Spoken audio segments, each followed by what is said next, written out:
पाकिस्तानी सेना प्रमुख जनरल आसिम मुनीर, एक नाम जो आज भारत और पाकिस्तान के बीच तनाव की आग में केंद्र में है।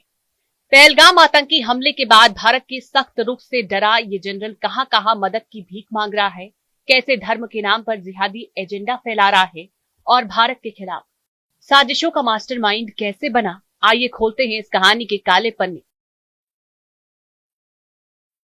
22 अप्रैल 2025 पहलगाम में 26 पर्यटकों की हत्या, भारत ने ठहराया पाकिस्तान को जिम्मेदार। पहलगाम में हुए आतंकी हमले ने पूरी दुनिया को हिलाकर रख दिया। 26 मासूम पर्यटकों की हत्या के पीछे भारत ने पाकिस्तान को जिम्मेदार ठहराया और सारा ध्यान गया जनरल आसिम मुनीर पर। Government stance on Kashmir is absolutely clear. It was our jugular vein. It is our jugular vein. We will not forget it, and we will not leave our Kashmiri brethren in their heroic struggle, what they are waging against the Indian occupation. जिन्हें इस हमले का mastermind माना जा रहा है, लेकिन भारत के जवाबी एक्शन से डरा ये जनरल अब क्या कर रहा है? पहलगाम हमले के बाद भारत ने कड़ा रुख अपनाया, इंडस वाटर ट्रीटी को निलंबित कर दिया, पाकिस्तानी नागरिकों के वीजा रद्द किए और एलओसी पर सैन्य तैनाती बढ़ा दी। पाकिस्तानी सूत्रों के मुताबिक आसिम मुनीर और उनकी सेना भारत के सैन्य जवाब से खौफ में है। खबरें हैं कि हमले के बाद मुनीर कई दिनों तक सार्वजनिक रूप से गायब रहे, जिससे अटकलें तेज हुई कि वो भारत की सर्जिकल स्ट्राइक से डरकर छिप गए थे। भारत के बढ़ते दबाव से घबराए आसिम मुनीर और पाकिस्तानी सरकार ने दुनिया भर से मदद मांगनी शुरू कर दी। पाकिस्तानी पीएम शहबाज शरीफ ने अमेरिकी विदेश मंत्री मार्को रूबियो से फोन पर बात की, जिसमें उन्होंने भारत की जिम्मेदारी से काम करने की सलाह देने को कहा। संयुक्त राष्ट्र की महासचिव एंटोनियो गुटेरेस से भी तनाव कम करने की अपील की गई है, लेकिन सबसे ज्यादा निर्भरता है चीन पर, जो पाकिस्तान का सदाबहार दोस्त है।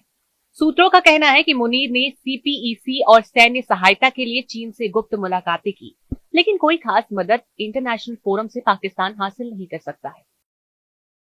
Well, our forefathers, they thought that we are different from the Hindus in every possible aspect of life.